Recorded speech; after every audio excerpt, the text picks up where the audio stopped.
Ô Seigneur, Dieu Tout-Puissant, au lever de ce jour nouveau, je viens devant toi avec un cœur humble et reconnaissant.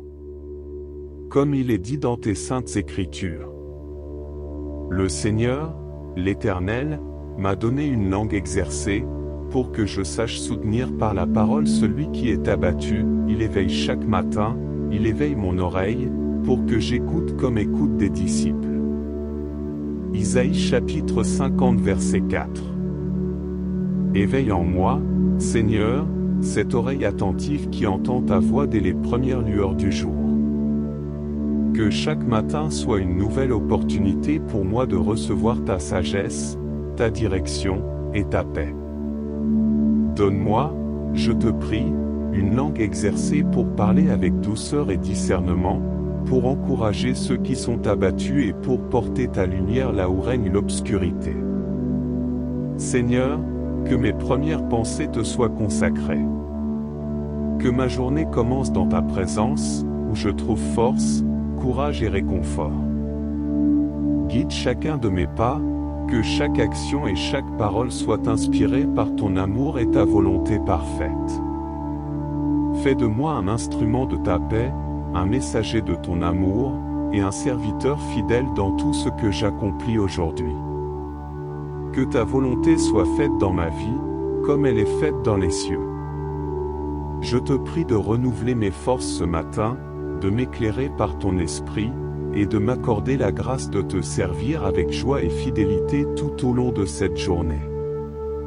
Merci, Seigneur, pour ce jour que tu as fait. Que je m'en réjouisse et sois dans l'allégresse. Au nom de Jésus-Christ, mon Sauveur et Seigneur, je prie.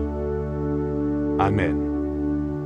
Seigneur Dieu Tout-Puissant, Créateur des cieux et de la terre, je m'approche de toi en ce matin, alors que le jour se lève et que ta lumière remplit le monde.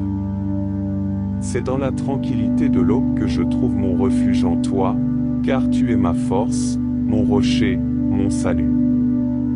Seigneur, je te loue et te bénis pour ce jour que tu m'as accordé, un jour que je n'avais pas vu auparavant et que je ne verrai jamais plus.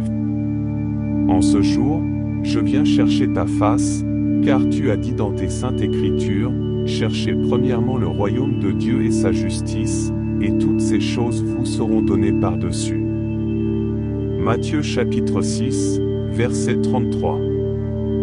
Que cette journée commence avec cette promesse, que je puisse te chercher avant toute autre chose, que mon cœur soit aligné sur ta volonté, et que tout ce que je fais soit fait pour ta gloire. Seigneur, ta parole dans Isaïe dit, le Seigneur, l'Éternel, m'a donné une langue exercée, pour que je sache soutenir par la parole celui qui est abattu. Il éveille chaque matin, il éveille mon oreille, pour que j'écoute comme écoutent des disciples. Isaïe chapitre 50, verset 4. Père, éveille mon oreille en ce jour.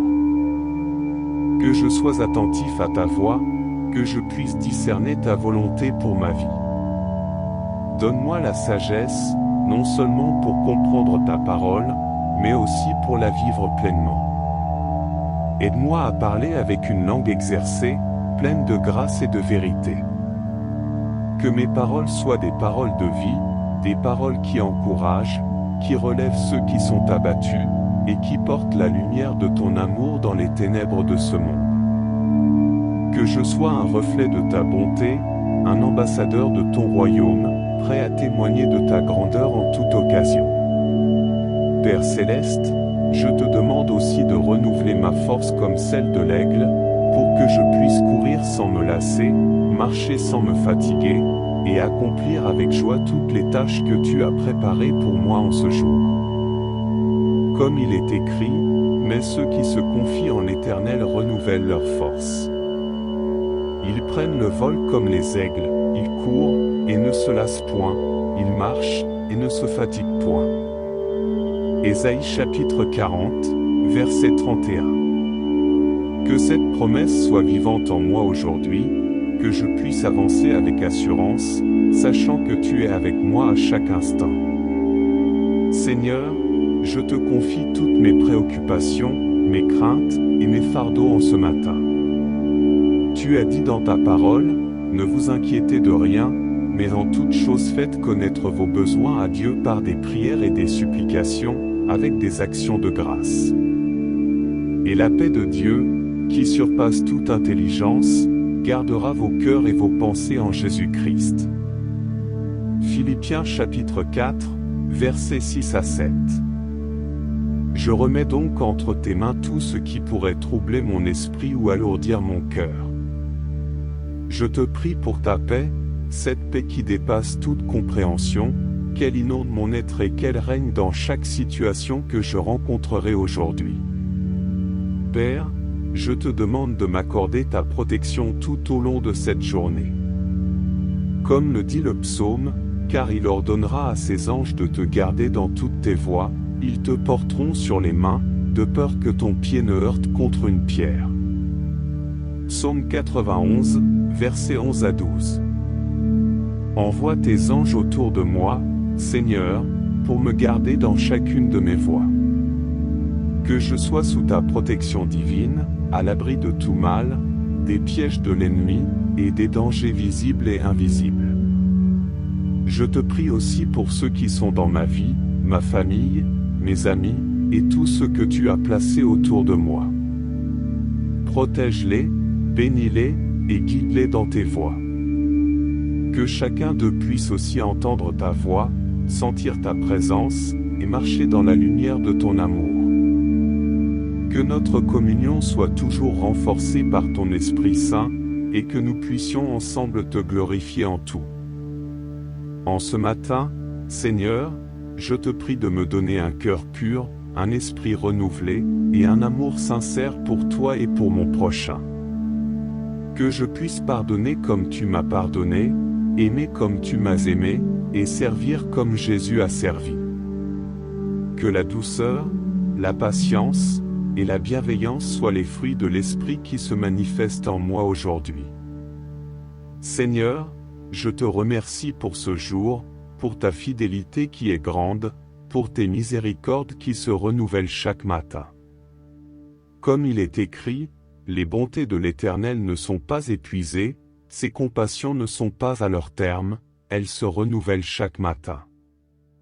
Oh! Que ta fidélité est grande!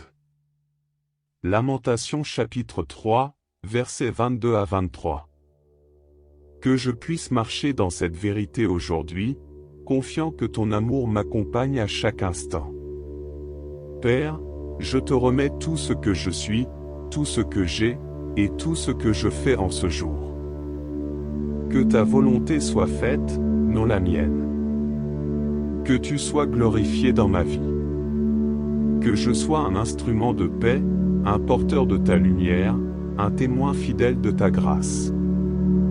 Je prie dans le précieux nom de Jésus-Christ, mon Seigneur et Sauveur. Amen. Seigneur Dieu, Père de miséricorde et de grâce infinie, en ce matin, je te demande aussi de m'accorder la sagesse et le discernement pour naviguer dans les défis de cette journée. Ta parole déclare, si quelqu'un d'entre vous manque de sagesse, qu'il la demande à Dieu, qui donne à tous simplement et sans reproche, et elle lui sera donnée. Jacques chapitre 1, verset 5. Je te prie, Seigneur, remplis-moi de ta sagesse divine, que chaque décision que je prendrai aujourd'hui soit guidée par ta main souveraine. Que je ne sois pas ébranlé par les circonstances qui pourraient se présenter, car tu es ma force et mon refuge. Comme le dit le psaume, Dieu est pour nous un refuge et un appui, un secours qui ne manque jamais dans la détresse. C'est pourquoi nous sommes sans crainte quand la terre est bouleversée, et que les montagnes chancellent au cœur des mers. Psaume 46, versets 2 à 3. Que je sois ferme et inébranlable, sachant que tu es avec moi, que tu me soutiens et que tu me diriges. Seigneur, je veux aussi te prier pour la provision en ce jour. Comme tu l'as enseigné à tes disciples à prier, donne-nous aujourd'hui notre pain quotidien. Matthieu chapitre 6, verset 11. Je te demande de pourvoir à tous mes besoins, physique, émotionnel et spirituel. Que je puisse recevoir tout ce dont j'ai besoin pour accomplir ta volonté aujourd'hui. Que je ne manque de rien, mais que je sois comblé par ta bonté et ta générosité infinie. Père Céleste, je veux aussi te remettre mes relations, celles qui sont proches et celles qui sont lointaines. Aide-moi à vivre en paix avec tous, comme il est écrit, s'il est possible, autant que cela dépend de vous, soyez en paix avec tous les hommes. Romains chapitre 12, verset 18. Donne-moi la grâce de pardonner rapidement, d'aimer sans condition, et de chercher la réconciliation où il y a des désaccords. Que ton amour soit le lien parfait qui unit mes relations, et que ton Esprit Saint m'aide à être un artisan de paix et d'unité. Seigneur, je prie pour que cette journée soit marquée par ta présence. Que je puisse te voir dans les petites choses comme dans les grandes, que je sois attentif à tes bénédictions et que je ne passe pas à côté des opportunités que tu places sur mon chemin. Comme il est dit, reconnaissez-le dans toutes vos voies, et il aplanira vos sentiers. Proverbes chapitre 3, verset 6. Que je puisse reconnaître ta main à l'œuvre dans chaque aspect de ma vie, et que je te suive fidèlement, pas à pas. Je te demande, Seigneur, de renouveler mon esprit, de m'accorder une perspective divine sur chaque situation. Que je ne sois pas accablé par les soucis de ce monde, mais que je garde les yeux fixés sur Jésus, le chef et le consommateur de la foi, Hébreux chapitre 12, verset 2. Que je puisse marcher dans la foi, sachant que tu es fidèle et que tu accomplis toutes tes promesses. Seigneur, alors que je me prépare à entrer dans cette journée, je te demande de m'accorder une joie profonde, une joie qui ne dépend pas des circonstances mais qui vient de la pleine assurance de ton amour et de ta présence. Comme il est écrit, réjouissez-vous toujours dans le Seigneur, je le répète, réjouissez-vous. Philippiens chapitre 4, verset 4. Que cette joie soit ma force aujourd'hui, qu'elle rayonne à travers moi et touche ceux que je rencontrerai. Enfin, Seigneur, je te prie de me garder humble devant toi. Que je me souvienne que tout ce que je suis, tout ce que j'ai, et tout ce que je fais est par ta grâce. Que je marche dans l'humilité, reconnaissant que sans toi, je ne peux rien faire, mais que par toi, je peux tout accomplir. Comme Paul l'a dit, je puis tout par celui qui me fortifie. Philippiens chapitre 4, verset 13. Merci, Seigneur, pour cette journée, pour tes bénédictions, et pour ton amour incommensurable. Que ton nom soit glorifié dans ma vie aujourd'hui et à jamais. Je te remets tout ce que je suis, tout ce que je fais, et tout ce que je vais rencontrer aujourd'hui, dans le précieux nom de Jésus-Christ, mon Seigneur et Sauveur. Amen. L'évangile du jour est tiré du livre de Jean, chapitre 15, versets 1 à 8.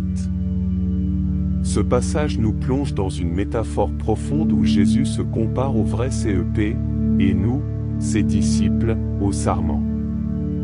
Cette image vivante nous invite à réfléchir sur notre relation avec Christ et sur l'importance de demeurer en lui pour porter du fruit. Je suis le vrai CEP, et mon Père est le vigneron. Tout sarment qui est en moi et qui ne porte pas de fruit, il l'ôte, et tout sarment qui porte du fruit, il l'émonde, afin qu'il porte encore plus de fruits. Déjà vous êtes purs, à cause de la parole que je vous ai annoncée. Demeurez en moi, et je demeurerai en vous. Comme le sarment ne peut de lui-même porter du fruit, s'il ne demeure attaché au CEP, ainsi vous ne le pouvez non plus, si vous ne demeurez en moi. Je suis le CEP, vous êtes les sarments. Celui qui demeure en moi et en qui je demeure porte beaucoup de fruits, car sans moi vous ne pouvez rien faire. Si quelqu'un ne demeure pas en moi, il est jeté dehors, comme le sarment, et il sèche, puis on ramasse les sarments, on les jette au feu, et il brûle. Si vous demeurez en moi, et que mes paroles demeurent en vous, demandez ce que vous voudrez, et cela vous sera accordé. Si vous portez beaucoup de fruits, c'est ainsi que mon Père sera glorifié, et que vous serez mes disciples. Comme le Père m'a aimé, je vous ai aussi aimé, demeurez dans mon amour. Si vous gardez mes commandements, vous demeurerez dans mon amour, comme j'ai gardé les commandements de mon Père, et je demeure dans son amour. Je vous ai dit ces choses, afin que ma joie soit en vous, et que votre joie soit parfaite. Voici mon commandement, aimez-vous les uns les autres, comme je vous ai aimé. Il n'y a pas de plus grand amour que de donner sa vie pour ses amis. Vous êtes mes amis, si vous faites ce que je vous commande. Je ne vous appelle plus serviteur, parce que le serviteur ne sait pas ce que fait son maître, mais je vous ai appelé amis, parce que je vous ai fait connaître tout ce que j'ai entendu de mon Père. Ce n'est pas vous qui m'avez choisi, mais moi je vous ai choisi, et je vous ai établi, afin que vous alliez et que vous portiez du fruit, et que votre fruit demeure, afin que tout ce que vous demanderez au Père en mon nom, il vous le donne. Ce que je vous commande, c'est de vous aimer les uns les autres. Si le monde vous hait, sachez qu'il m'a haï avant vous. Si vous étiez du monde, le monde aimerait ce qui serait à lui, mais parce que vous n'êtes pas du monde, parce que je vous ai choisi hors du monde, à cause de cela le monde vous hait. Souvenez-vous de la parole que je vous ai dite, le serviteur n'est pas plus grand que son maître. S'ils ont persécuté moi, ils vous persécuteront aussi, s'ils ont gardé ma parole, ils garderont aussi la vôtre. Mais tout cela ils vous feront à cause de mon nom, parce qu'ils ne connaissent pas celui qui m'a envoyé. Si je n'étais pas venu et que je ne leur eusse pas parlé, ils n'auraient pas eu de péché, mais maintenant ils n'ont plus d'excuse pour leur péché. Celui qui me haït, haït aussi mon Père. Si je n'avais pas fait parmi eux des œuvres que personne d'autre n'a faites, ils n'auraient pas eu de péché, mais maintenant ils ont vu et ils ont haï, tant moi que mon Père. Mais cela est arrivé afin que s'accomplisse la parole qui est écrite dans leur loi, ils m'ont haï sans cause. Quand sera venu le consolateur que je vous enverrai de la part du Père, l'Esprit de vérité qui procède du Père, il rendra témoignage de moi.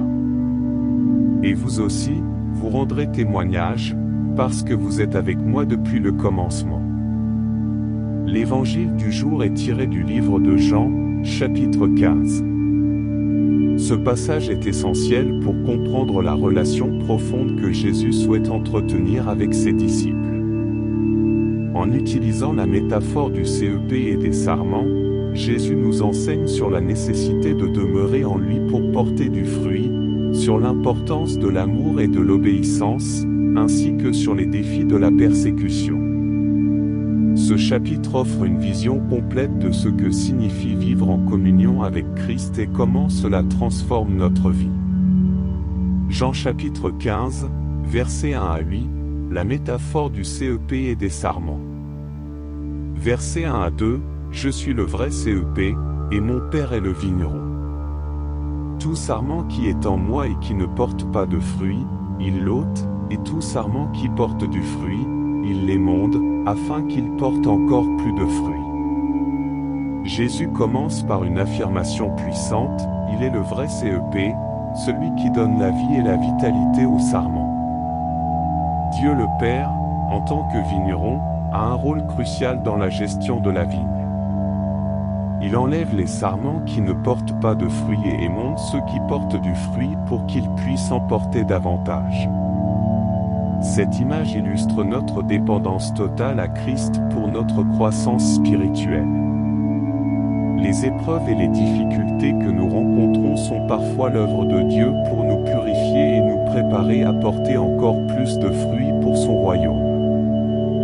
Versets 3 à 4, déjà vous êtes purs, à cause de la parole que je vous ai annoncée. Demeurez en moi, et je demeurerai en vous. Comme le sarment ne peut de lui-même porter du fruit, s'il ne demeure attaché au cep, ainsi vous ne le pouvez non plus, si vous ne demeurez en moi. Jésus réassure ses disciples que, grâce à sa parole, ils sont déjà purifiés. Cette purification est un processus continu qui se renforce par une relation constante avec lui. Demeurer en Christ signifie plus qu'une simple présence, il s'agit de vivre en lui, de recevoir sa vie, et de permettre à sa parole de transformer notre cœur. Tout comme un sarment doit rester attaché au CEP pour porter du fruit, nous devons rester attachés à Jésus pour que notre vie soit fructueuse. Versets 5 à 6, je suis le CEP, vous êtes les sarments. Celui qui demeure en moi et en qui je demeure porte beaucoup de fruits, car sans moi vous ne pouvez rien faire. Si quelqu'un ne demeure pas en moi, il est jeté dehors, comme le sarment, et il sèche, puis on ramasse les sarments, on les jette au feu, et ils brûlent. Cette section souligne l'importance cruciale de notre union avec Jésus. Le fruit que nous portons est une indication de notre connexion à lui. Sans lui, nos efforts sont vains. Le sarment détaché du CEP représente ceux qui se séparent de Jésus, devenant stériles et inutiles.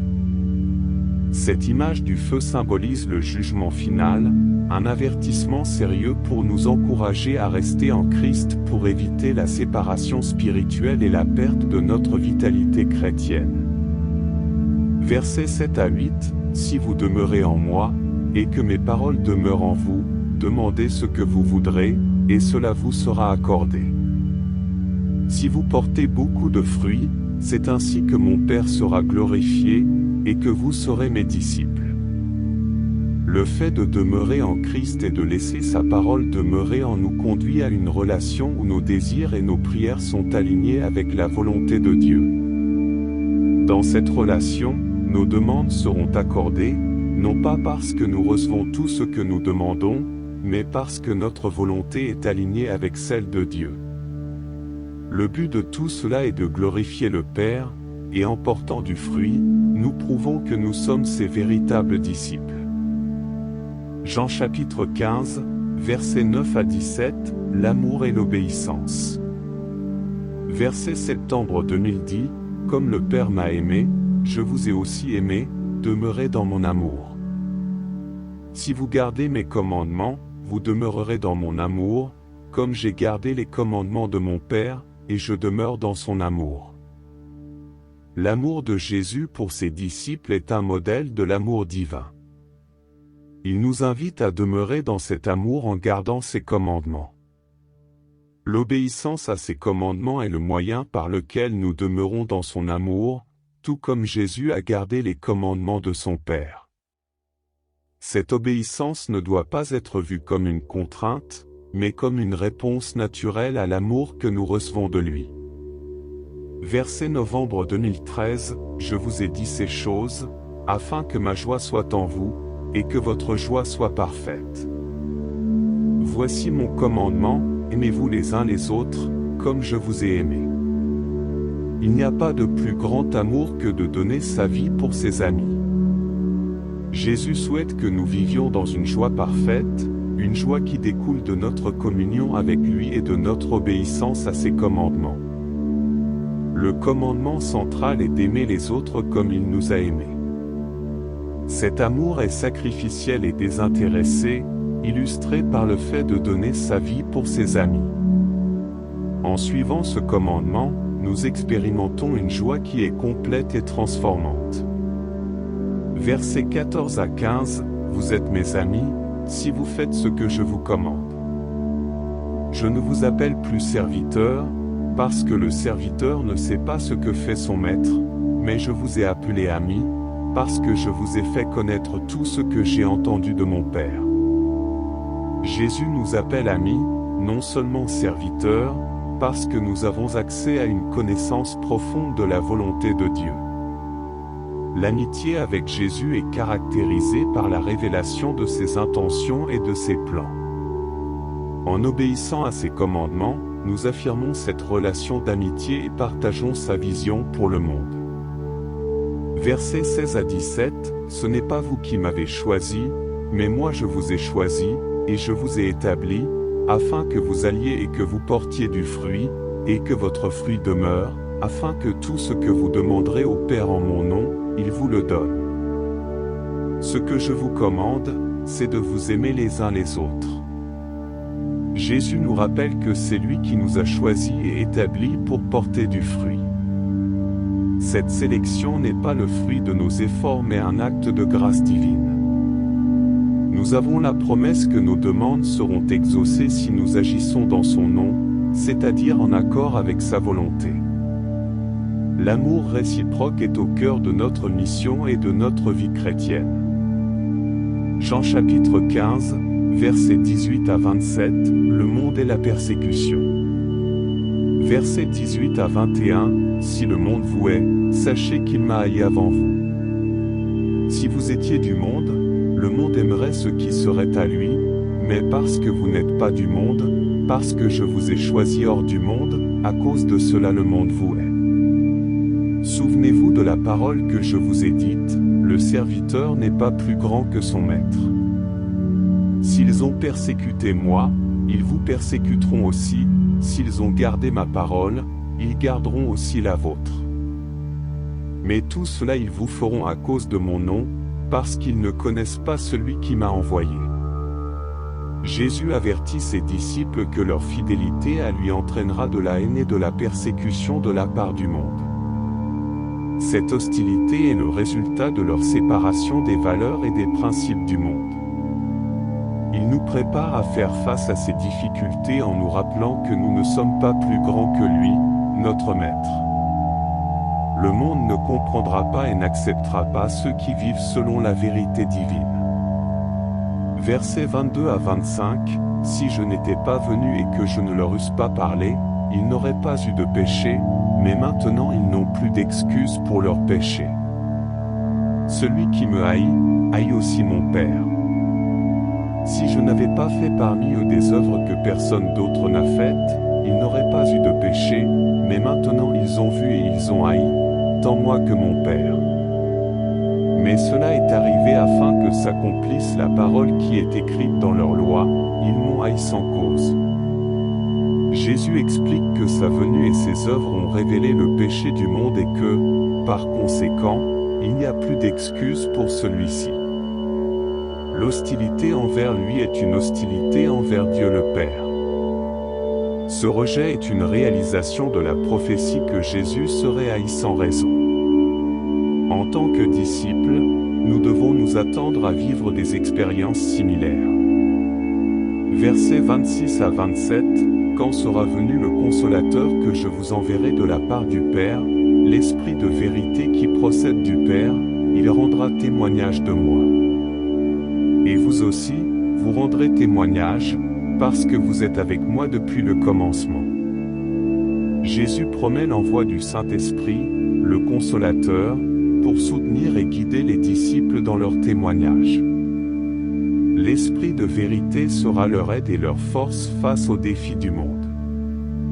En étant avec Jésus depuis le commencement, les disciples sont appelés à être des témoins de sa vérité et de son message.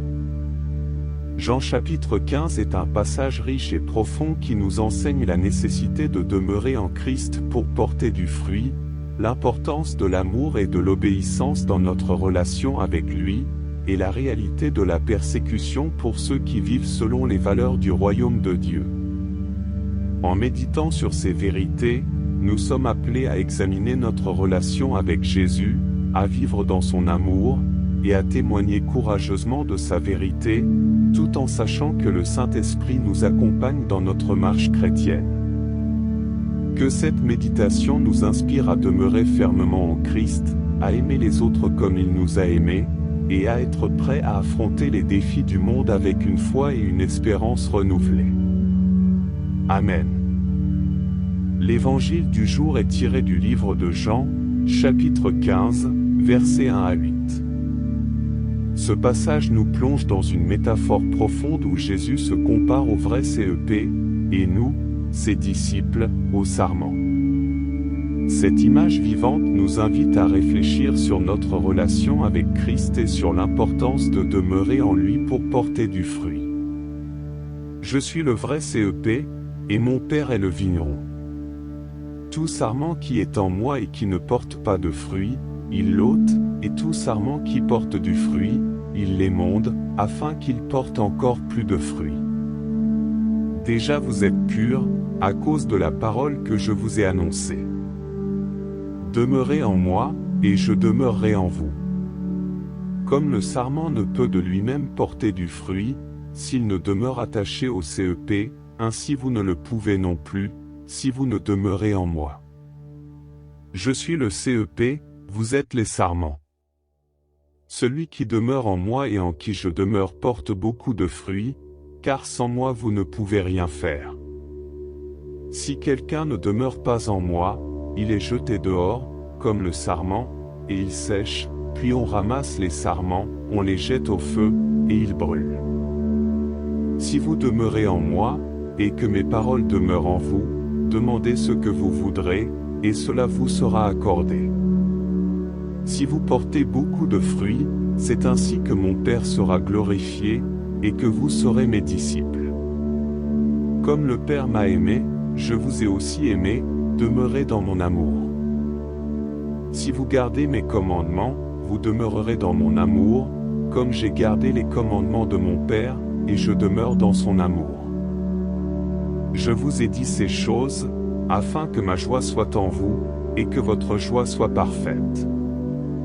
Voici mon commandement, aimez-vous les uns les autres, comme je vous ai aimé. Il n'y a pas de plus grand amour que de donner sa vie pour ses amis. Vous êtes mes amis, si vous faites ce que je vous commande.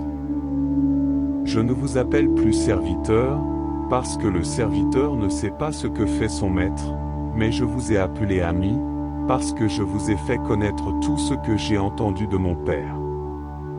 Ce n'est pas vous qui m'avez choisi, mais moi je vous ai choisi, et je vous ai établi, afin que vous alliez et que vous portiez du fruit, et que votre fruit demeure, afin que tout ce que vous demanderez au Père en mon nom, il vous le donne. Ce que je vous commande, c'est de vous aimer les uns les autres. Si le monde vous hait, sachez qu'il m'a haï avant vous. Si vous étiez du monde, le monde aimerait ce qui serait à lui, mais parce que vous n'êtes pas du monde, parce que je vous ai choisi hors du monde, à cause de cela le monde vous hait. Souvenez-vous de la parole que je vous ai dite, le serviteur n'est pas plus grand que son maître. S'ils ont persécuté moi, ils vous persécuteront aussi, s'ils ont gardé ma parole, ils garderont aussi la vôtre. Mais tout cela ils vous feront à cause de mon nom, parce qu'ils ne connaissent pas celui qui m'a envoyé. Si je n'étais pas venu et que je ne leur eusse pas parlé, ils n'auraient pas eu de péché, mais maintenant ils n'ont plus d'excuse pour leur péché. Celui qui me haït aussi mon Père. Si je n'avais pas fait parmi eux des œuvres que personne d'autre n'a faites, ils n'auraient pas eu de péché, mais maintenant ils ont vu et ils ont haï, tant moi que mon Père. Mais cela est arrivé afin que s'accomplisse la parole qui est écrite dans leur loi, ils m'ont haï sans cause. Quand sera venu le Consolateur que je vous enverrai de la part du Père, l'Esprit de vérité qui procède du Père, il rendra témoignage de moi. Et vous aussi, vous rendrez témoignage, parce que vous êtes avec moi depuis le commencement. L'évangile du jour est tiré du livre de Jean, chapitre 15. Ce passage est essentiel pour comprendre la relation profonde que Jésus souhaite entretenir avec ses disciples. En utilisant la métaphore du CEP et des sarments, Jésus nous enseigne sur la nécessité de demeurer en lui pour porter du fruit, sur l'importance de l'amour et de l'obéissance, ainsi que sur les défis de la persécution. Ce chapitre offre une vision complète de ce que signifie vivre en communion avec Christ et comment cela transforme notre vie. Jean chapitre 15, versets 1 à 8, la métaphore du CEP et des sarments. Versets 1 à 2, je suis le vrai CEP, et mon Père est le vigneron. Tout sarment qui est en moi et qui ne porte pas de fruits, il l'ôte, et tout sarment qui porte du fruit, il l'émonde, afin qu'il porte encore plus de fruits. Jésus commence par une affirmation puissante, il est le vrai CEP, celui qui donne la vie et la vitalité au sarment. Dieu le Père, en tant que vigneron, a un rôle crucial dans la gestion de la vigne. Il enlève les sarments qui ne portent pas de fruits et émonde ceux qui portent du fruit pour qu'ils puissent en porter davantage. Cette image illustre notre dépendance totale à Christ pour notre croissance spirituelle. Les épreuves et les difficultés que nous rencontrons sont parfois l'œuvre de Dieu pour nous purifier et nous préparer à porter encore plus de fruits pour son royaume. Versets 3 à 4, déjà vous êtes purs, à cause de la parole que je vous ai annoncée. Demeurez en moi, et je demeurerai en vous. Comme le sarment ne peut de lui-même porter du fruit, s'il ne demeure attaché au CEP, ainsi vous ne le pouvez non plus, si vous ne demeurez en moi. Jésus réassure ses disciples que, grâce à sa parole, ils sont déjà purifiés. Cette purification est un processus continu qui se renforce par une relation constante avec lui. Demeurer en Christ signifie plus qu'une simple présence, il s'agit de vivre en lui, de recevoir sa vie, et de permettre à sa parole de transformer notre cœur.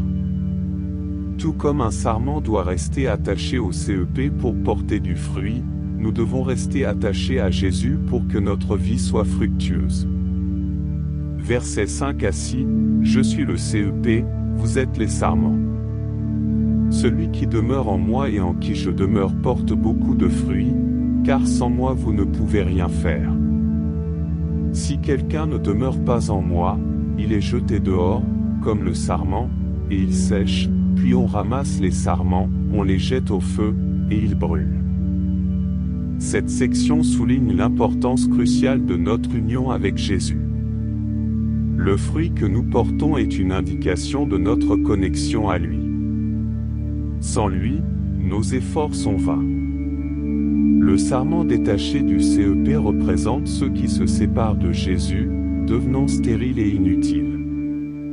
Cette image du feu symbolise le jugement final, un avertissement sérieux pour nous encourager à rester en Christ pour éviter la séparation spirituelle et la perte de notre vitalité chrétienne. Versets 7 à 8, si vous demeurez en moi, et que mes paroles demeurent en vous, demandez ce que vous voudrez, et cela vous sera accordé.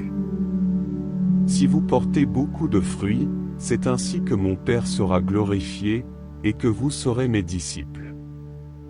Le fait de demeurer en Christ et de laisser sa parole demeurer en nous conduit à une relation où nos désirs et nos prières sont alignés avec la volonté de Dieu. Dans cette relation, nos demandes seront accordées, non pas parce que nous recevons tout ce que nous demandons, mais parce que notre volonté est alignée avec celle de Dieu. Le but de tout cela est de glorifier le Père, et en portant du fruit, nous prouvons que nous sommes ses véritables disciples. Jean chapitre 15, versets 9 à 17, l'amour et l'obéissance. Verset septembre 2010, comme le Père m'a aimé, je vous ai aussi aimé, demeurez dans mon amour. Si vous gardez mes commandements, vous demeurerez dans mon amour, comme j'ai gardé les commandements de mon Père, et je demeure dans son amour. L'amour de Jésus pour ses disciples est un modèle de l'amour divin. Il nous invite à demeurer dans cet amour en gardant ses commandements. L'obéissance à ses commandements est le moyen par lequel nous demeurons dans son amour, tout comme Jésus a gardé les commandements de son Père. Cette obéissance ne doit pas être vue comme une contrainte, mais comme une réponse naturelle à l'amour que nous recevons de lui. Verset novembre 2013, je vous ai dit ces choses, afin que ma joie soit en vous, et que votre joie soit parfaite. Voici mon commandement, aimez-vous les uns les autres, comme je vous ai aimé. Il n'y a pas de plus grand amour que de donner sa vie pour ses amis. Jésus souhaite que nous vivions dans une joie parfaite, une joie qui découle de notre communion avec lui et de notre obéissance à ses commandements. le commandement central est d'aimer les autres comme il nous a aimés. Cet amour est sacrificiel et désintéressé, illustré par le fait de donner sa vie pour ses amis. En suivant ce commandement, nous expérimentons une joie qui est complète et transformante. Versets 14 à 15, vous êtes mes amis, si vous faites ce que je vous commande. Je ne vous appelle plus serviteur, parce que le serviteur ne sait pas ce que fait son maître, mais je vous ai appelé amis, parce que je vous ai fait connaître tout ce que j'ai entendu de mon Père. Jésus nous appelle amis, non seulement serviteurs, parce que nous avons accès à une connaissance profonde de la volonté de Dieu. L'amitié avec Jésus est caractérisée par la révélation de ses intentions et de ses plans. En obéissant à ses commandements, nous affirmons cette relation d'amitié et partageons sa vision pour le monde. Versets 16 à 17, ce n'est pas vous qui m'avez choisi, mais moi je vous ai choisi, et je vous ai établi, afin que vous alliez et que vous portiez du fruit, et que votre fruit demeure, afin que tout ce que vous demanderez au Père en mon nom, il vous le donne. Ce que je vous commande, c'est de vous aimer les uns les autres. Jésus nous rappelle que c'est lui qui nous a choisis et établis pour porter du fruit. Cette sélection n'est pas le fruit de nos efforts mais un acte de grâce divine. Nous avons la promesse que nos demandes seront exaucées si nous agissons dans son nom, c'est-à-dire en accord avec sa volonté. L'amour réciproque est au cœur de notre mission et de notre vie chrétienne. Jean chapitre 15, versets 18 à 27, le monde et la persécution. Versets 18 à 21, si le monde vous hait, sachez qu'il m'a haï avant vous.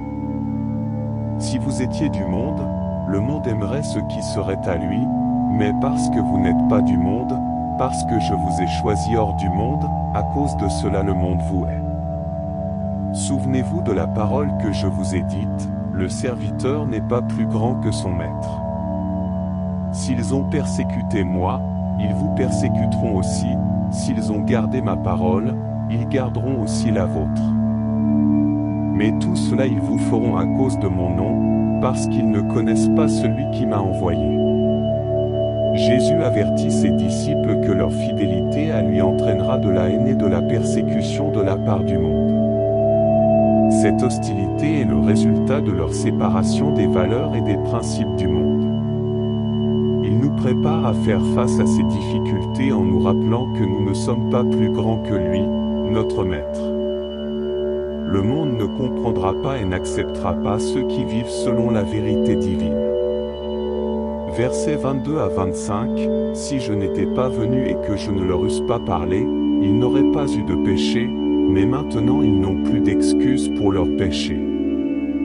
Celui qui me haït, haït aussi mon Père. Si je n'avais pas fait parmi eux des œuvres que personne d'autre n'a faites, ils n'auraient pas eu de péché, mais maintenant ils ont vu et ils ont haï, tant moi que mon Père. Mais cela est arrivé afin que s'accomplisse la parole qui est écrite dans leur loi, ils m'ont haï sans cause. Jésus explique que sa venue et ses œuvres ont révélé le péché du monde et que, par conséquent, il n'y a plus d'excuse pour celui-ci. L'hostilité envers lui est une hostilité envers Dieu le Père. Ce rejet est une réalisation de la prophétie que Jésus serait haï sans raison. En tant que disciples, nous devons nous attendre à vivre des expériences similaires. Versets 26 à 27, quand sera venu le consolateur que je vous enverrai de la part du Père, l'Esprit de vérité qui procède du Père, il rendra témoignage de moi. Et vous aussi, vous rendrez témoignage, parce que vous êtes avec moi depuis le commencement. Jésus promet l'envoi du Saint-Esprit, le Consolateur, pour soutenir et guider les disciples dans leur témoignage. L'Esprit de vérité sera leur aide et leur force face aux défis du monde. En étant avec Jésus depuis le commencement, les disciples sont appelés à être des témoins de sa vérité et de son message. Jean chapitre 15 est un passage riche et profond qui nous enseigne la nécessité de demeurer en Christ pour porter du fruit, l'importance de l'amour et de l'obéissance dans notre relation avec lui, et la réalité de la persécution pour ceux qui vivent selon les valeurs du royaume de Dieu. En méditant sur ces vérités, nous sommes appelés à examiner notre relation avec Jésus, à vivre dans son amour, et à témoigner courageusement de sa vérité, tout en sachant que le Saint-Esprit nous accompagne dans notre marche chrétienne. Que cette méditation nous inspire à demeurer fermement en Christ, à aimer les autres comme il nous a aimés, et à être prêts à affronter les défis du monde avec une foi et une espérance renouvelées. Amen.